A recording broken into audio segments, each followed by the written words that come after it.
सूरतुल कहफ में कुत्ते के अपने अगले पांव फैलाने का जिक्र क्यों किया गया है? और जब असहाबे कहफ दाएं और बाएं करवटें बदल रहे थे तो कुत्ता क्यों नहीं पलट रहा था?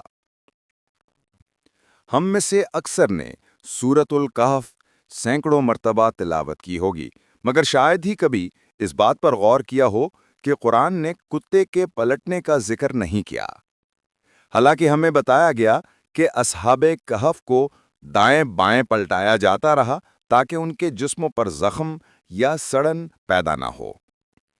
एक जर्मन तिबी साइंसदान ने कहा, एक दिन मैं सफ़र कर रहा था कि एक नौजवान मेरे पास आया और मुझे कुरान मजीद का तर्जुमा शुदा नुस्खा पेश किया।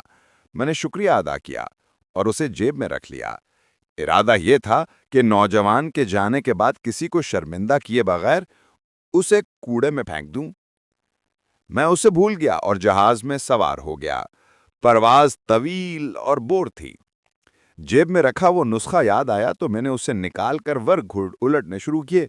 मेरी नजर सूरतुल कहफ पर पड़ी तो मैंने पढ़ना शुरू किया और दो आयात ने मेरी तवज्जो अपनी तरफ मबजूल कर ली। अल्लाह ताला फरमाता है, और तुम देखते कि जब सूरज तुलू होता तो गार से दाएं तरफ हट जाता था और जब गुरूब होता तो उनसे बाएं तरफ कतराता हुआ निकल जाता था, और वो गार के कुशादा हिस्से में थे। ये अल्लाह की निशानियों में से हैं। जिसे अल्लाह हिदायत दे वही हिदायत पाने वाला है, और जिसे वो गुमराह कर दे तो तुम उसके लिए कोई कारसाज नहीं पाओगे। सूरतुल कहफ आयत नंबर 17। और फिर, और तुम ख्याल करते कि वो जाग रहे हैं हालांकि वो सो रहे थे, और हम उन्हें दाएं और बाएं करवटें दिलवाते रहे थे, और उनका कुत्ता गार के दहाने पर अपने अगले पांव फैलाए हुए था। अगर तुम उन्हें देख लेते तो जरूर पीठ फेर कर भाग जाते और तुम्हें उनसे खौफ आ जाता। सूरतुल कहफ आयत नंबर 18। डॉक्टर ने कहा, यह तो समझ में आता है कि उन्हें नींद के दौरान पलटाया जा रहा था ताकि उनके जिस्मों पर जख्म या सड़न न बने, चूंकि वो लंबे अरसे तक एक ही हालत में थे। लेकिन मुझे जिस बात ने हैरान किया वो पिछली आयत थी जिसमें बताया गया कि सूरज की रोशनी गार में दाखिल होती थी मगर उनके जिस्मों पर बराह रास्त नहीं पड़ती थी। इसका मतलब यह है कि सूरज की शुमाएं रोज गार में आती थी मगर उन्हें बराह रास्त नहीं छूती थीं।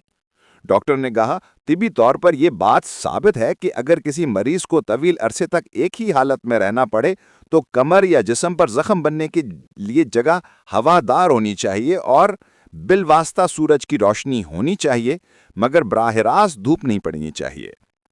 फिर जब उसने अगली आयत पर गौर किया तो उसे एहसास हुआ कि वाकई नींद के दौरान जिस्म को हरकत देना जख्मों और सड़न से बचाता है।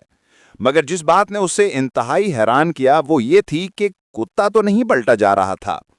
वो सिर्फ गार के दहाने पर अपने अगले पांव फैलाए हुए था 309 साल तक, मगर उसका जिस्म ना सड़ा न गल सड़ा। ये बात उस जर्मन डॉक्टर को मजीद तहकीक पर उभार गई। उसने कुत्तों की जिस्मानी बनावट का मुताला किया और हैरान कुन तौर पर दरियाफ्त किया कि कुत्तों में जिल्द के नीचे ऐसे गुदुद पाए जाते हैं जो एक खास मादा खारिज करते हैं। ये मादा जिस्म में जख्म या सड़न को पैदा होने से रोकता है जब तक कुत्ता जिंदा हो, ख्वाब हो, हरकत ना भी करे। इसीलिए असहाबे कहफ का कुत्ता पलटने का मोहताज न था। यही कुरानी मौजज़ा उस जर्मन साइंसदान के इस्लाम कबूल करने का सबब बना। बयान का नुक्ता। सबसे ज्यादा हैरत की बात यह है कि इस गैर मुस्लिम साइंसदान ने सिर्फ पहली मर्तबा सूरतुल कहफ पढ़ते ही इन नुक्तों को महसूस किया, जबकि हम में से कितने ही लोग रोज कुरान पढ़ते हैं मगर गौर नहीं करते। अल्लाह ताला ने खुद कुरान में फरमाया है, ये एक बाबरकत किताब है जो हमने तुम पर नाजिल की है ताकि लोग इसकी आयात पर गौर करें और अक्ल वाले नसीहत हासिल करें। सूरत साद आयत नंबर 29।